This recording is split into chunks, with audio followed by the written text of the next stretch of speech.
There was a time when Australian life was governed by unwritten rules of courtesy and respect that everyone understood and followed.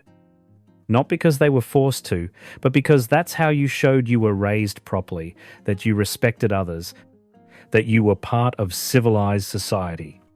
These weren't stuffy British formalities, they were Australian manners, practical and egalitarian, designed to make shared life smoother and more pleasant. And then, somewhere along the way, they disappeared. Not because people decided to abandon them, but because they slowly faded until an entire generation grew up never knowing they existed. This is about 10 Australian manners that nobody remembers today, and what we lost when they vanished. Let's remember how we used to behave. Number 1, respecting your elders without question. And here's the manner that's most forgotten: automatic respect for elders. In past Australian society, age commanded, respect by default. You'd stand for elderly people on buses, you'd help them with packages, you'd listen when they spoke, you'd use respectful forms of address, and you'd defer to their experience and authority. You didn't talk back to older people, you didn't argue with them in public, and you certainly didn't dismiss their opinions simply because they were old. This wasn't blind obedience, it was recognition that age brought wisdom, that those who'd lived longer deserved respect for that alone. Modern Australia has largely abandoned this. Elderly people stand on buses while young people sit absorbed in phones. Age is seen as irrelevance rather than experience. The automatic respect for elders is gone, replaced by a culture where everyone demands respect, but age alone guarantees none. That shift from automatic deference to earned respect changed the generational dynamic fundamentally. Number 2, turning off the television when guests arrived. When visitors came to your home, you turned off the television, immediately without question. The TV wasn't background, it was either what you were doing or it was off. Having guests meant conversation, attention, presence, and the television was a distraction from that. Even if a program was on that you wanted to watch, guests took priority. You'd offer tea, sit down, and actually talk. This rule began eroding with remote controls and multiple TVs and died completely with smartphones. Now, the TV stays on during visits, phones are checked constantly, and the idea that guests deserve your full, undivided attention seems quaint. That practice of turning off the television was a signal: you matter more than anything else right now. Number 3, the ritual of formal introductions. When meeting someone new, proper introductions followed a script. You used titles and surnames until invited to do otherwise.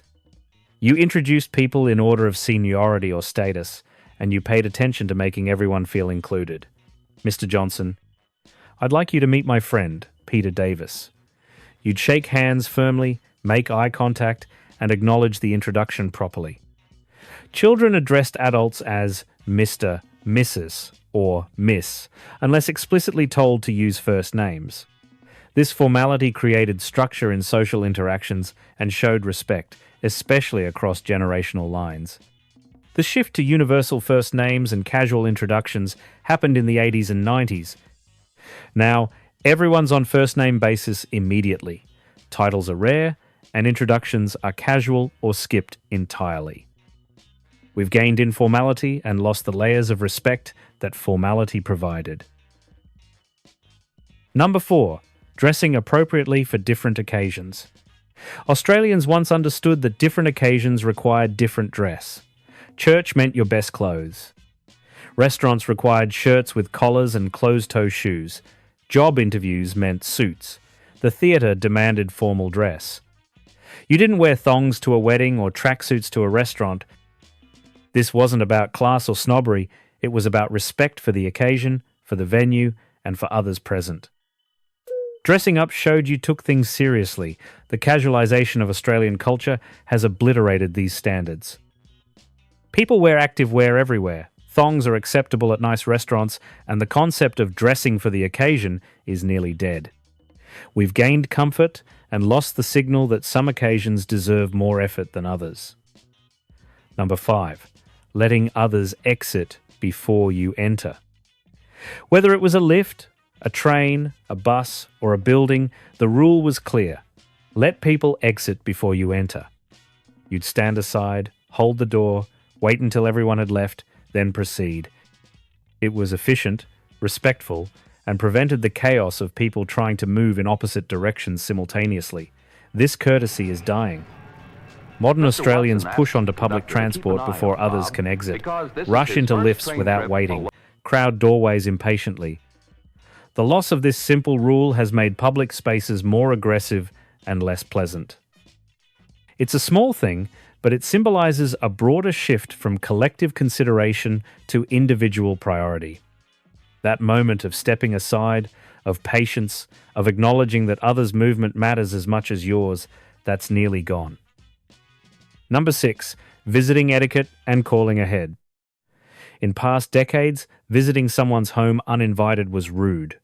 You called ahead, arranged a time, and showed up when expected. Dropping by unannounced was acceptable only for very close friends or family, and even then, you'd apologize for the intrusion. When you did visit, you brought something: flowers, a cake, biscuits, never arrived empty-handed. You'd be offered tea and biscuits, you'd accept, and you'd stay an appropriate length of time, not too brief, not too long. Overstaying your welcome was a social crime. This elaborate dance of visiting has largely disappeared. Modern Australians text, "Can I come over?" and arrive 20 minutes later. Formal visiting occasions have been replaced by casual drop-ins or, more often, meeting at cafes or restaurants rather than homes. The rituals that made home visiting a structured, respectful social interaction are forgotten. Number 7. Saying grace before meals. In most Australian households before the 1980s, meals began with grace. A prayer of thanks for the food, usually brief, said by the family together or by the head of household. Even non-religious families often said a secular version acknowledgement of the meal, thanks to the cook, a moment of reflection before eating. Grace served multiple purposes. It brought the family together before eating. It created a pause between the chaos of preparation and the act of consumption. It taught gratitude for food that wasn't guaranteed.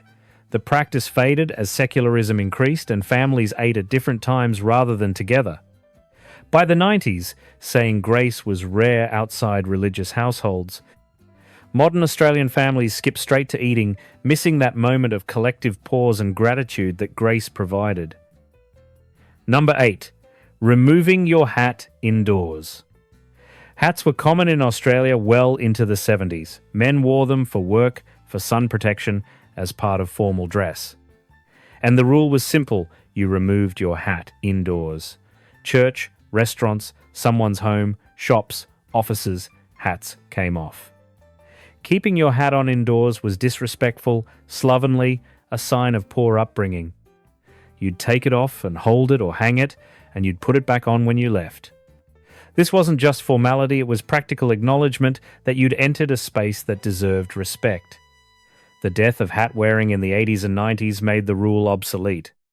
Baseball caps became casual wear rather than proper hats, and nobody taught the old rules.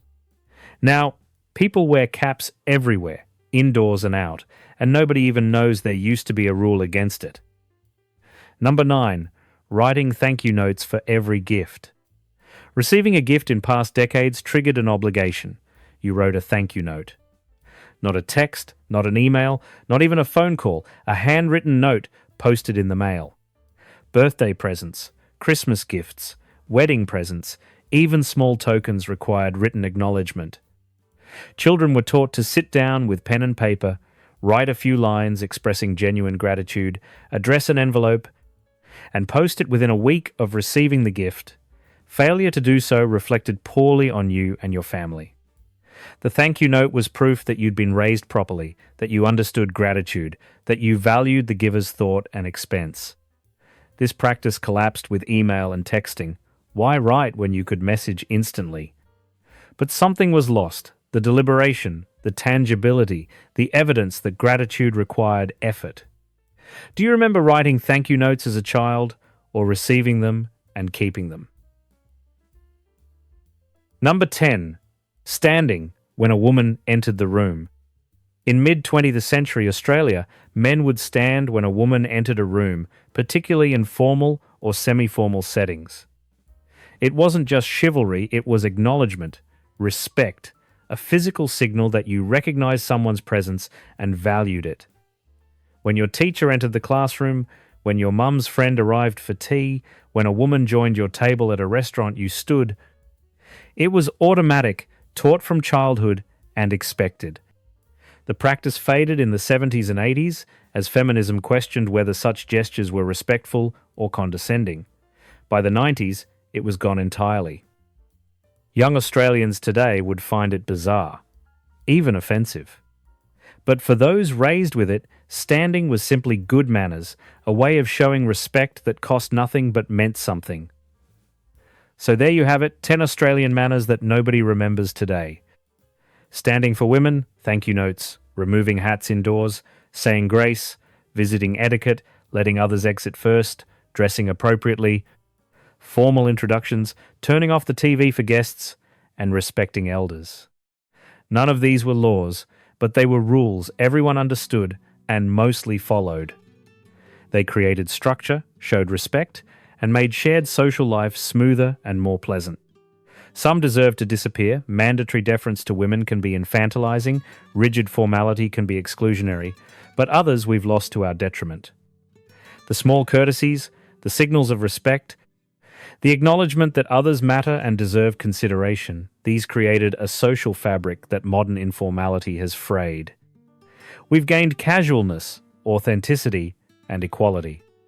But we've also lost something valuable, the everyday practices that reminded us we're part of a society, that our behaviour affects others, and that small acts of courtesy matter. Which of these manners do you remember, and is there one you wish we still practiced? This was Retro Australia, where the past is still alive.